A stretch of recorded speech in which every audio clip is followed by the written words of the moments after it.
C'est super intéressant parce que ça vous permet justement d'avoir une vision un petit peu des cursus qui sont proposés. On parlera aussi des voies d'accès. Et ce qui sera intéressant, c'est de revenir à chaque fois sur l'aspect testimonial. Donc vous, ce qui vous a amené à choisir cette formation, comment vous avez intégré vos filières respectives, et puis éventuellement, un peu comme dans le Pascal le grand frère, si vous avez des conseils à délivrer, peut-être des petits tuyaux, voilà, des tips sur les modalités d'accès de vos différentes filières. Ça vous va? On démarre? Donc un plateau, cette fois-ci, essentiellement féminin. Alors, bonjour à tous. Moi, je m'appelle Malena. Je suis étudiante en 2e année à ESMOD Roubaix. Je suis en fashion business et je vais vous parler des métiers de la mode, donc les métiers qui font un peu peur aux parents, notamment. Dans quelques instants. Ok. Bonjour à tous, moi je m'appelle Chloé, je suis en master Lexi, donc c'est langues étrangères, commerce et stratégie internationale. Et je suis en langue, je fais 3 langues différentes, anglais, allemand et chinois, et je vous en parlerai plus tard. Bonjour, moi je suis Jeanne Gebler, je suis psychologue de l'éducation nationale. J'ai 4 lieux de travail, je travaille au CIO de Vendeuvre, au lycée Callot à Vendeuvre, à la maison des personnes départementale des personnes handicapées et également à mi-temps donc dans l'enseignement supérieur, c'est-à-dire que à la fac il y a aussi l'équivalent d'un CIO, ça s'appelle le SOIP et voilà, et j'accueille les étudiants également là-bas.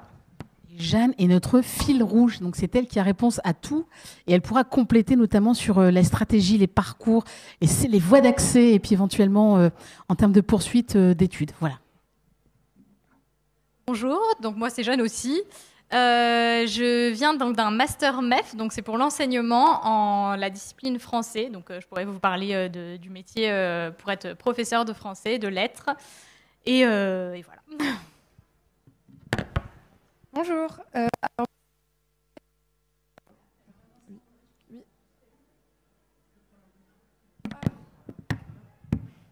Et du coup, je viens présenter la classe préparatoire en arts plastiques pour entrer dans les écoles d'art, voilà, à Chopin. C'est Chopin, merci. Alors, Jeanne, on plante le décor, on essaye un petit peu de dresser un panorama de l'enseignement et puis ensuite on viendra plus en détail. On fera un focus sur les filières. Oui, alors la thématique, elle est très très large. Globalement, quand même, dans le supérieur, vous avez des formations avec un horizon, on va dire, plutôt Bac+3, qui ont donc pour finalité de vous apprendre un métier, de vous permettre de vous insérer à Bac+3, et puis éventuellement aussi de continuer, si vous le souhaitez, un petit peu plus loin. Donc, ces formations à Bac+3, c'est souvent des BUT, mais ici, dans ces domaines-là, on n'a pas trop ça. En revanche, on a des diplômes dans le domaine artistique, par exemple, qui s'appellent les DNMAD, les diplômes nationaux des métiers d'art et du design. Il y en a qui sont présents, par exemple, à Nancy, au lycée Loritz ou au lycée de Metz. Et alors hier, on avait 2 étudiants voilà. Justement du lycée. Après, sur ce qui est artistique, littéraire et linguistique, on va donc il y a des écoles aussi dont vous avez une représentante là. Après, on va être plutôt sur des formations universitaires, parce que les langues vivantes, à maîtrise de la langue française, toutes les études littéraires, on va les trouver plutôt à la fac, où on trouve aussi des parcours artistiques à la fac. Il y a des licences d'art du spectacle, il y a des licences d'art plastique. Après, on peut être dans le monde ça dépend ce qu'on appelle par les arts, mais aussi tout ce qui est culture, en fait. Et on a par exemple une licence aussi d'études culturelles. Sur les métiers, sur le secteur littéraire, on a quand même un IUT qui prépare c'est le BUT Information Communication avec une option métier du livre. Donc, on trouve quand même des choses, mais globalement, sur tout ce qui est littéraire et linguistique, on est plutôt sur des études plus longues.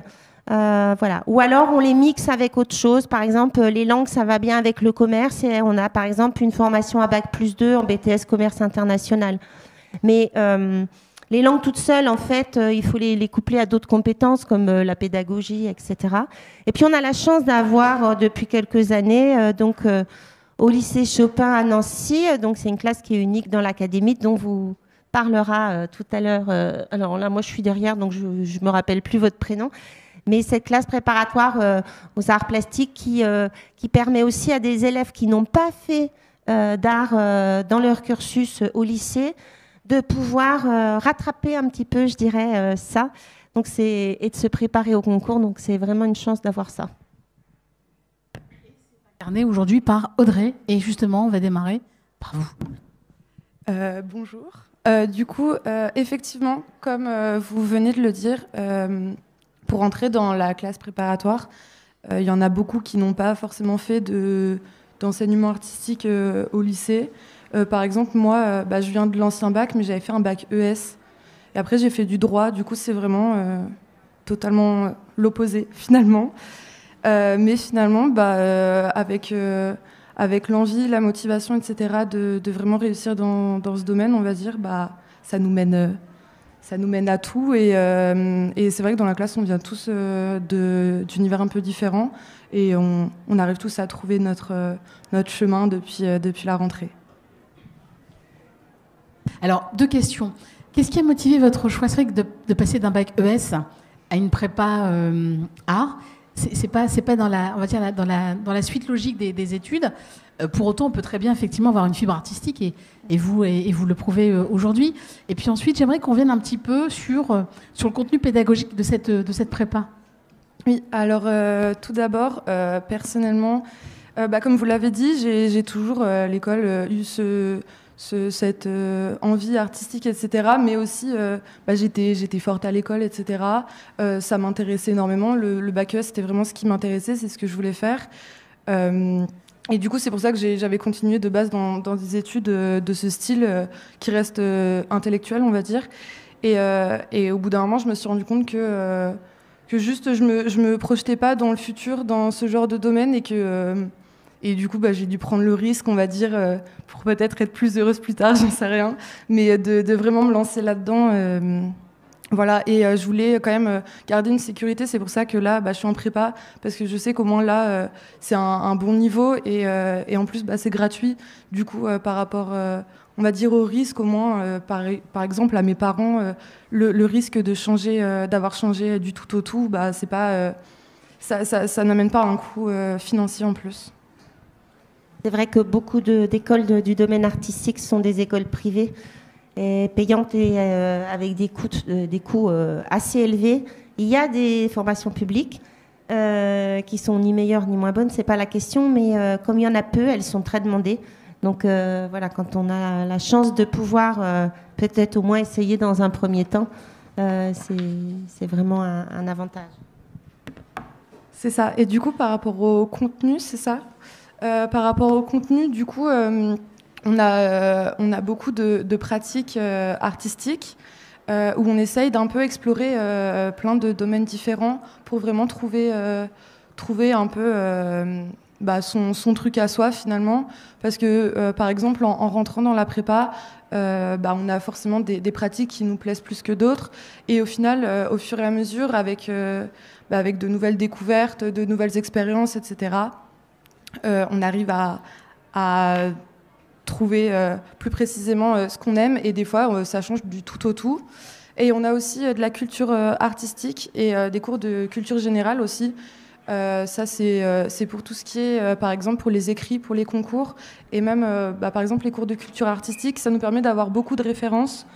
Par exemple pour les gens qui n'ont pas eu d'enseignement artistique au lycée ou autre, là au moins on rattrape tout le retard et puis on approfondit énormément au-delà de juste rattraper le retard finalement. Et voilà. Juste un mot peut-être sur votre projet. Donc là vous êtes en prépa pour le moment. Vous avez, on va dire, de nombreuses écoles qui sont accessibles justement après la prépa. Quels sont vos souhaits peut-être pour l'après ? Donc personnellement, j'avais pas trop d'idées précises, on va dire, d'école avant de rentrer dans la prépa. Et au final, en fait, l'avantage de cette prépa, c'est qu'on a vraiment un suivi personnalisé avec une de nos deux professeurs d'art, du coup.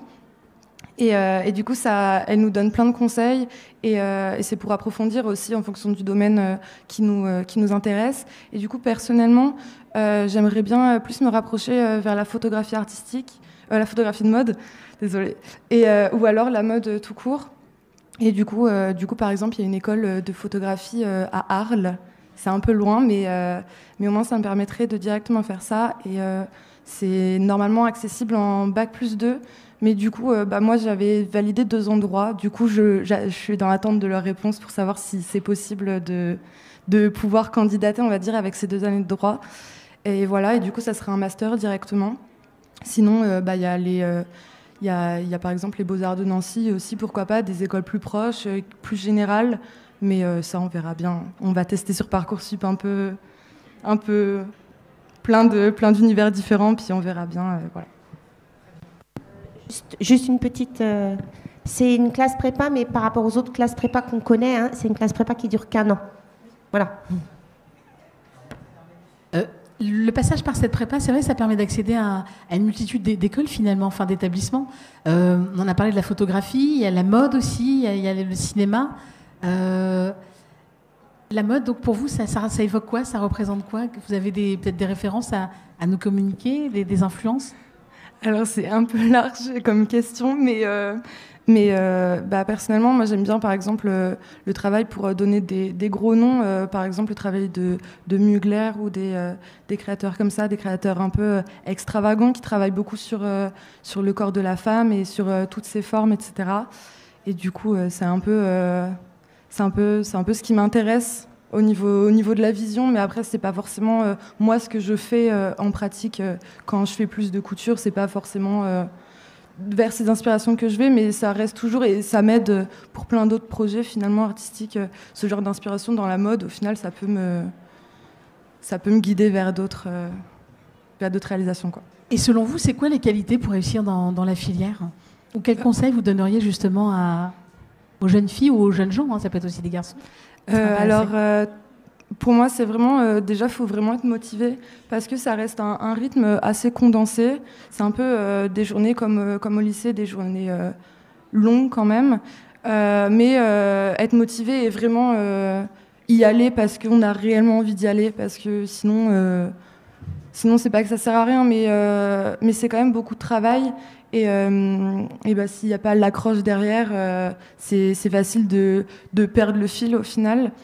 Mais personnellement, là, je me rends compte qu'au final, du coup, depuis la rentrée, il y a 2-3 mois, au final, le rythme maintenant, ça va, ça roule, les semaines s'enchaînent facilement, ça va. Mais du coup, oui, la première qualité serait vraiment la motivation et l'envie de découvrir aussi un peu tout et de ne pas rester buté, entre guillemets, sur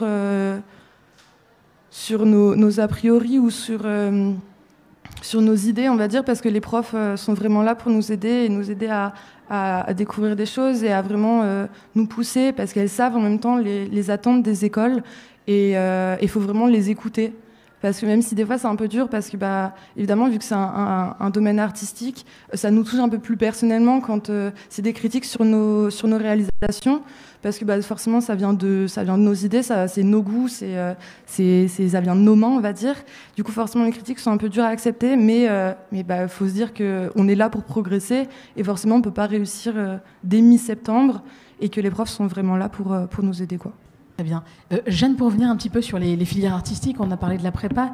Vous avez évoqué tout à l'heure le DNMAD. Est-ce qu'il y a d'autres formations, justement, et comment ce sont essentiellement les DNMAD, les écoles nationales ou pas des Beaux-Arts, bien sûr, aussi. Après, dans le domaine qui s'approche un peu, il y a l'école d'architecture. On a certains élèves, des fois, qui, après la CPES de Chopin, parce qu'en architecture, il peut y avoir aussi un aspect artistique. Mais ce sont souvent... Et puis après, dans le domaine artistique, il y a plein de formations qui sont aussi sur tout ce qu'on appelle l'artisanat d'art.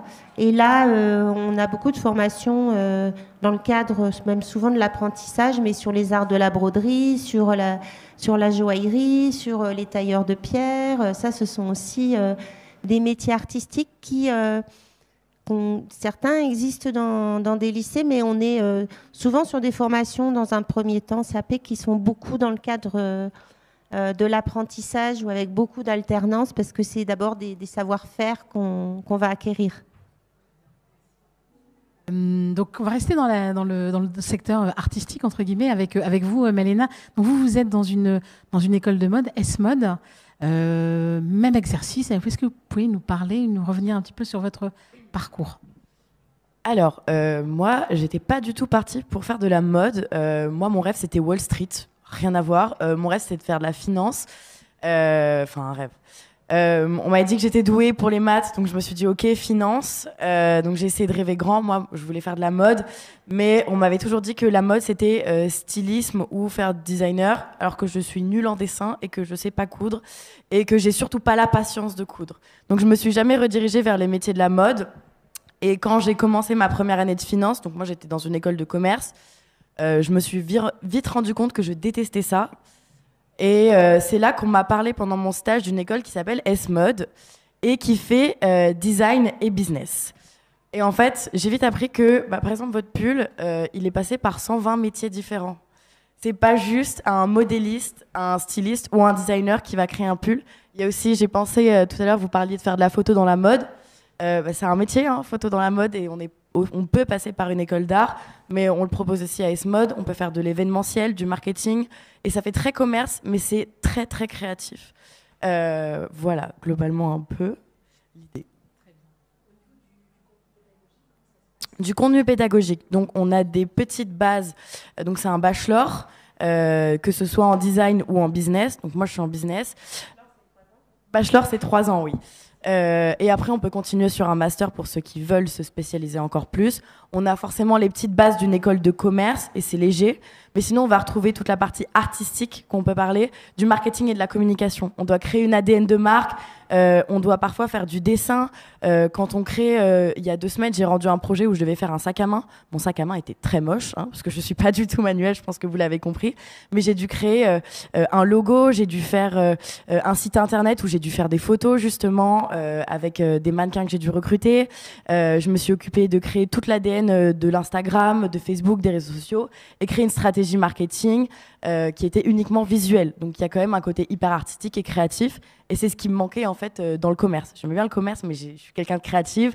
J'ai besoin de toucher aux choses. J'ai besoin de voir quand c'est beau. Je suis quelqu'un de visuel. Et on a tendance à oublier que dans les métiers de la mode, ça peut être très créatif, même si on n'est pas directement designer, couturier ou modéliste. Voilà. Les qualités, beaucoup de motivation et d'ardeur, parce que travailler dans la mode, quand on parle de mode, on fait souvent référence au luxe, mais pour que ce soit aussi beau et brillant à la fin, c'est-à-dire qu'il faut beaucoup de travail derrière, il faut beaucoup de motivation et de la créativité. Créativité, pas forcément du savoir manuel, mais si je vous parle de créer un événement, il faut qu'on puisse avoir des idées constamment qui surgissent, des personnes avec qui on veut travailler, des idées de couleurs, des palettes de couleurs qui nous viennent en tête. Voilà. Mais il n'y a pas de parcours qu'on définit. C'est pas une moyenne générale, on prend en bac technologique tant qu'il y a le bac. Mais on regarde à peine les moyennes. On sait très bien que c'est pas forcément ceux qui ont 18 de moyenne qui vont être les plus créatifs derrière. Voilà.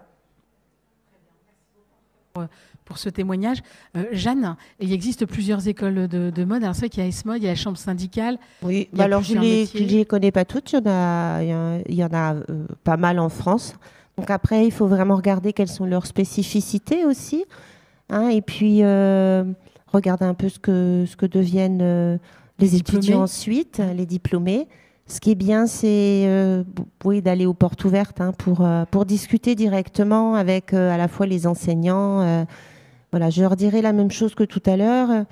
Un bachelor dans les écoles privées n'est pas forcément toujours reconnu en termes de poursuite d'études dans le public ensuite. Donc, il faut regarder ça.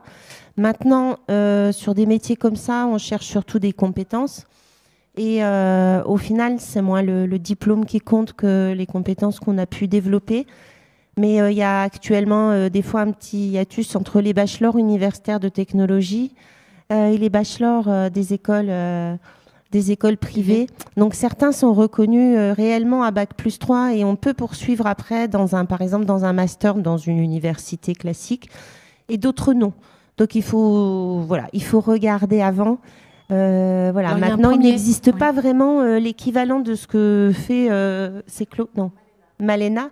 Il n'existe pas forcément l'équivalent de ce que fait Malena dans le public, mais vous avez par exemple des DNMAD qui sont orientés sur le textile ou la mode. Mais là, on est sur des formations qui sont, comme elle le disait, qui sont centrées sur la mode avec différentes entrées en fait du marketing à la technique. Donc ça, on ne le trouve pas trop l'équivalent dans le public. Alors, ce que vous devez faire, par exemple, quand vous allez choisir un établissement, c'est déjà de vous assurer qu'il y a une reconnaissance qui est à minima inscrit au RNCP. Voilà. Donc, Répertoire national de certification professionnelle. Alors, ça vous permet d'avoir une reconnaissance au niveau du ministère du Travail. Vous avez plusieurs certificateurs. Vous avez l'éducation nationale, vous avez aussi le ministère de l'enseignement supérieur et également le ministère du Travail. Donc ça, c'est à minima, ça c'est ce qu'il faudrait effectivement rechercher. Ensuite, il y a l'historique de l'école. C'est vrai qu'ESMOD, c'est une des plus anciennes écoles de... C'est la première école de mode du monde à avoir jamais été créée. Donc elle est reconnue à l'international. Ça peut être aussi une marque de qualité. Ensuite, comme l'a dit Jeanne, c'est important de demander où sont les anciens, quel est le taux d'insertion après diplomation, quelles sont les rémunérations, est-ce que le job qui est proposé à l'issue justement de la formation, est-ce qu'il correspond au diplôme préparé? Donc il y a plusieurs indicateurs que vous devez justement vérifier avant de vous engager dans un établissement, parce qu'on l'a rappelé, parfois ces établissements sont coûteux. Ensuite, il est possible parfois d'opter pour l'apprentissage, l'alternance, donc auquel cas vous n'avez pas de frais de scolarité, vous êtes rémunéré. Autre possibilité, lorsqu'il y a des stages de longue durée, donc ce n'est pas un salaire que vous percevez, mais vous avez une indemnité de stage. Lorsque le stage est supérieur à 2 mois, vous pouvez percevoir ces indemnités. Donc, tout ça, ce sont des choses qui peuvent vous permettre justement d'accéder à ces formations. On poursuit avec vous, justement, sur... Alors, du coup, moi, j'ai vraiment un parcours plus que classique. Moi, je sors de L, déjà, au lycée. Ensuite, après, j'aimais bien les langues. Je faisais déjà 3 langues au lycée, donc anglais, allemand et chinois. Et je me suis dit, pourquoi pas poursuivre, du coup, après, à l'université. Et donc, en licence, j'ai fait donc, mes 3 langues encore, parce qu'en LEA à Nancy, on fait 3 langues obligatoirement. En sachant que, voilà, anglais et allemand, c'est des langues de spécificité. Donc, on va être plus... on va se concentrer sur du vocabulaire vraiment spécialisé sur le commerce. Et la L3, la langue 3, c'est la base, le début. Voilà. Ensuite, après, moi, je suis en master actuellement, master Lexi, comme je l'ai dit. Donc, c'est langues étrangères, commerce et stratégie internationale. Et donc, c'est vraiment axé sur le marketing. Donc, ça va être entretenir des communautés, management de la marque, mais on voit aussi plein de matières différentes. Parce que le but de LEA, c'est de vous donner vraiment des clés pour avoir des connaissances générales surtout, pour que si vous ne savez pas ce que vous voulez faire plus tard, vous puissiez avoir toutes les connaissances possibles pour pouvoir faire un métier qui vous plaise. Juste pour spécifier, donc effectivement, il y a deux grands types de licences où on étudie les langues. Il y a les licences de LEA, donc langue étrangère à appliquer, qui sont toujours composées de 3 piliers, les deux langues d'appui, les 2 langues fondamentales, et un 3e pôle avec des matières d'application, de la comptabilité, de la gestion, des statistiques, des ressources humaines, du marketing, du droit. Et donc là, on est dans une approche... pour utiliser les langues dans un contexte d'entreprise. À côté de ça, donc pour faire après du tourisme, du commerce international, voilà. À côté de ça, vous avez, ça c'est LEA, langue étrangère appliquée.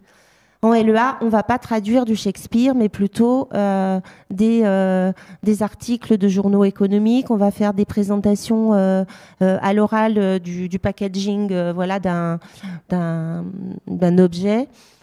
Voilà, donc c'est beaucoup d'anglais technique. À côté de ça, vous avez la licence en LLCER, langue, littérature, civilisation étrangère et régionale. Là, on est dans une approche très littéraire de la langue. On est sur la littérature, sur l'histoire, sur la culture. Et puis, ça prépare très bien au métier de l'enseignement. Là, on a une future prof de lettres, qui est déjà une prof de lettres. Voilà. Mais par exemple, typiquement, si on veut être prof d'anglais, d'espagnol ou de chinois, c'est pas LEA qu'il faut faire, c'est LLCER. Donc il faut bien faire la distinction entre les deux. Vous avez déjà donné une coloration à votre parcours. Vous avez déjà des velléités de métier, vous avez déjà des pistes. Alors, moi, en venant à LEA, par exemple, il y a une matière que je ne connaissais pas, c'était la finance, la comptabilité. Donc, sur le papier, la compta, ça ne fait pas rêver du tout. Et j'ai vraiment découvert cette matière en L3 et puis après, plus tard, en master. Et du coup, là, j'aimerais bien faire un stage dans une banque en Nouvelle-Zélande. Voilà, ça, c'est un peu mon projet, mon idée. Mais je n'avais aucune idée du métier que je voulais faire quand je suis entrée en LEA.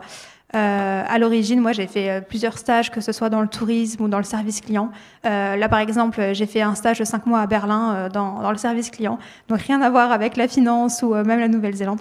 Mais voilà, donc là, pour l'instant, c'est mon projet. Et avec la LEA, du coup, ce qui est bien, c'est qu'on fait des stages et que vous pouvez aller n'importe où et dans n'importe quelle filière.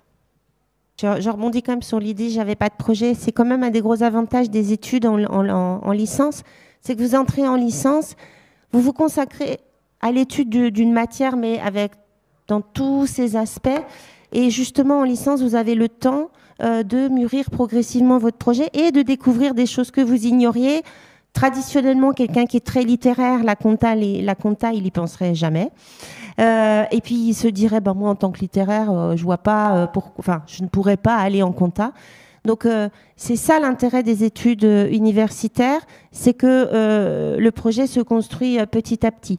C'est différent d'un BTS qui va être beaucoup plus pointu. Hein. Et c'est aussi l'avantage, comme le disait tout à l'heure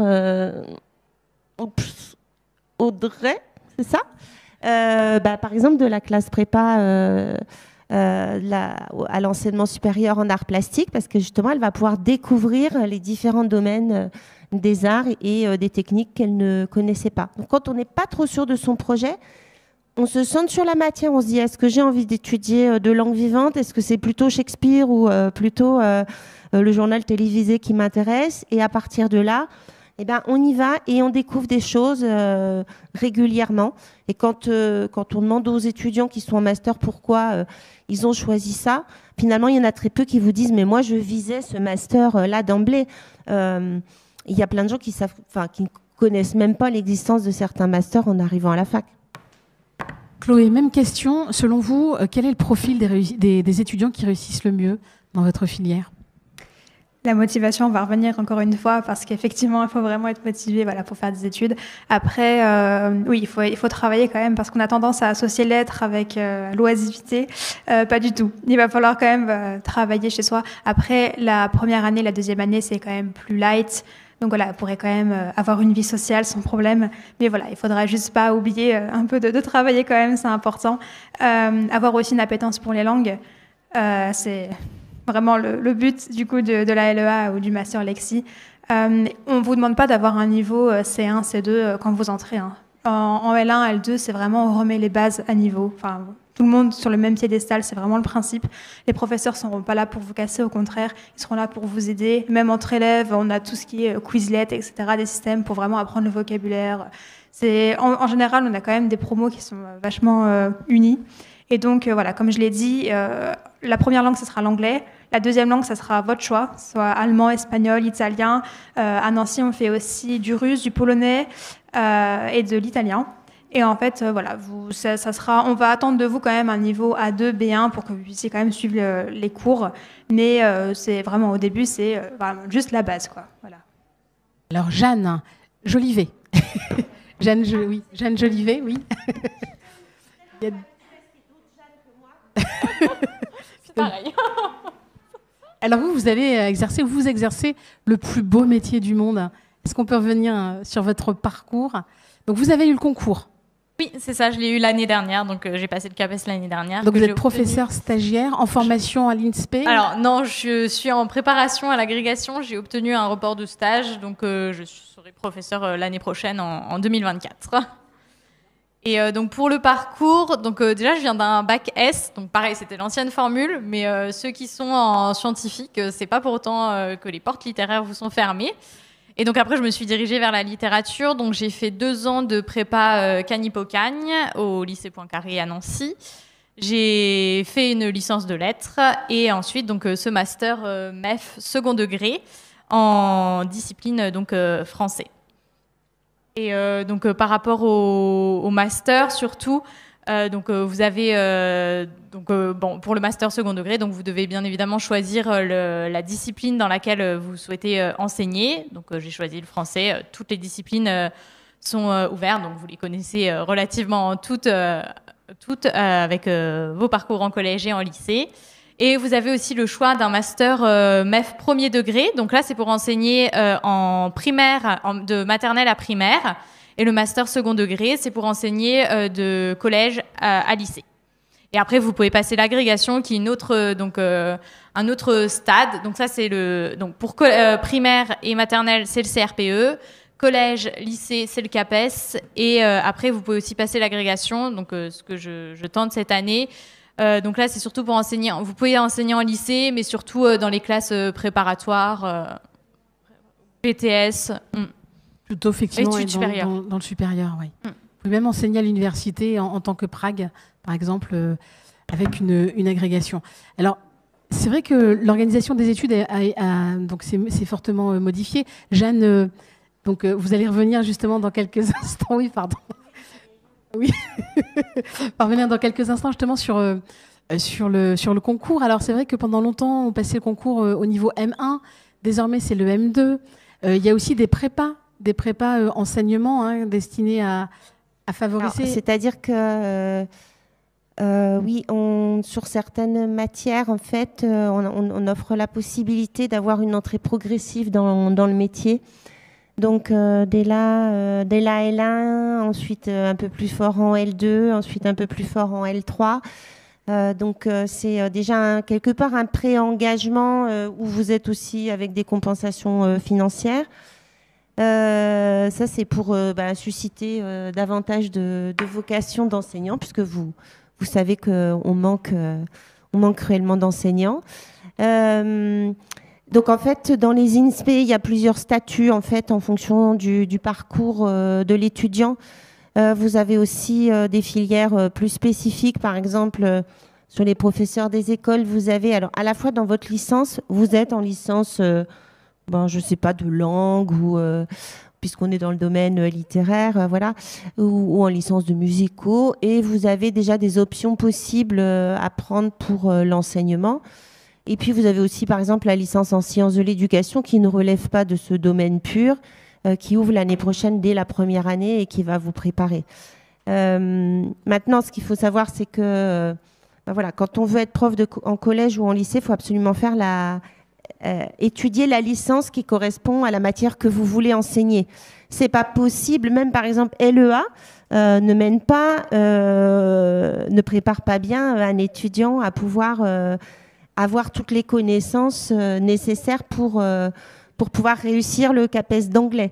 Donc, en revanche, pour être conseiller principal d'éducation, CPE, pour être professeur documentaliste, voilà, il peut y avoir différentes modalités, enfin différentes licences. Et pour le professorat des écoles, ça peut être aussi bien une licence scientifique qu'une licence dans le domaine du droit ou de l'économie ou des arts, des sciences humaines. Voilà, toutes les licences peuvent être acceptées. Et là, il y a des bruits de couloir dans la presse, je veux dire, qui sembleraient peut-être dire que le gouvernement réfléchit à recruter désormais les futurs professeurs des écoles, donc les instituteurs, au niveau Bac+3.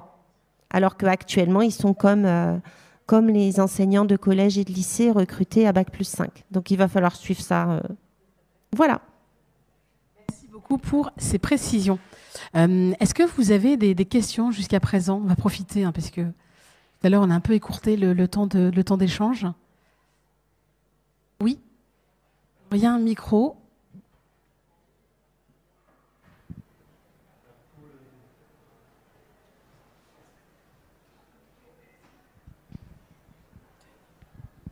Merci. Alors pour l'enseignement, puisqu'on y est, donc il y a les parcours de formation initiale que vous êtes en train de suivre et que vous suivez progressivement, vous allez vers le CAPES, l'agrégation, etc. Si on ne veut pas faire enseignant directement après le bac, suivre une formation d'enseignement, il y a un certain nombre de gens qui font ça, qui sur le tard, si sur le tard on veut, après avoir exercé différents métiers, finalement venir vers l'enseignement, mais en tant qu'enseignant et pas en tant qu'étudiant ou lycéen comme on l'était avant, est-ce que on est obligé de, forcément pour être enseignant, notamment dans les matières générales différentes dont vous parliez, de passer de par ces CAPES, ces agrégations, etc., d'avoir ces diplômes-là, si vous voulez ou est-ce qu'on peut raccrocher l'enseignement par je ne sais quelle si voie. vous voulez enseigner en étant titulaire de votre poste, à un moment donné, il faudra passer le concours.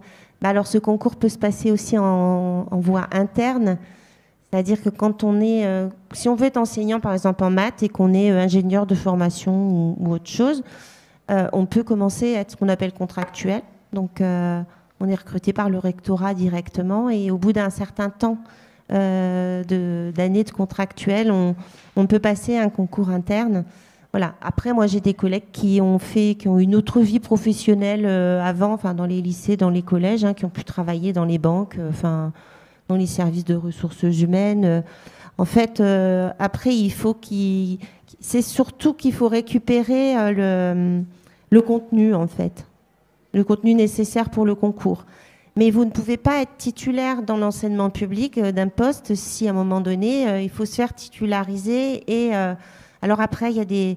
Comment dire il y a des petites nuances sur des disciplines technologiques ou professionnelles où on reconnaît... où l'expérience professionnelle peut faire abstraction du diplôme ou des choses comme ça. Où on peut être CDIsé, mais pour être effectivement contraint... Enfin, pour être titulaire, c'est le concours. Voilà, impérativement. Pour être CDIsé, il faut un certain nombre d'années d'exercice.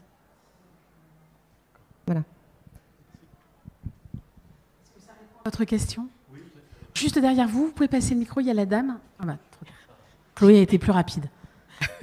Ça me fait... Merci.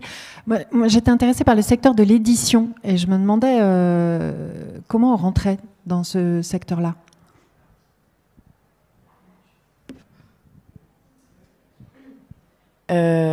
Dans le secteur de l'édition, alors on n'est pas spécialisé là-dedans, mais je sais qu'il y a une ancienne élève justement de S-Mode qui fait maintenant de l'édition chez Vogue sans être passée forcément par une école de journalisme. Elle avait des connaissances du secteur mode qu'elle a apprises justement dans notre école. Et après, derrière, elle est passée chez Vogue, mais aussi il y en a beaucoup qui passent dans d'autres magazines. Donc après, moi, je serais vraiment spécialisée sur l'édition dans la mode ou dans les accessoires, ce qui l'entoure. Mais je sais que chez nous, c'est aussi possible. Voilà. Après, alors, il existe aussi des masters en édition. En général, on les rejoint après des cursus plutôt littéraires, linguistiques, en études culturelles, en information communication. Donc, après, tout dépend. Dans l'édition, il y a plusieurs métiers, c'est comme dans la mode. Donc, il y a aussi ceux qui vont être plus sur la communication, sur l'événementiel, d'autres qui vont être plus sur... lecteurs, par exemple. Voilà, les lecteurs. Donc, du coup, il y a des formations un peu différentes. Sur les métiers du livre, j'en parlais tout à l'heure, il y a l'IUT Charlemagne à Nancy qui a le BUT en information communication avec un parcours sur les métiers du livre. Mais là, on est plutôt sur la vente. Mais pas que. Donc les étudiants, par exemple, de l'IUT métier du livre, souvent ils participent activement au livre sur la place, par exemple. Voilà, donc contacter des auteurs, les faire venir, animer des conférences, voilà.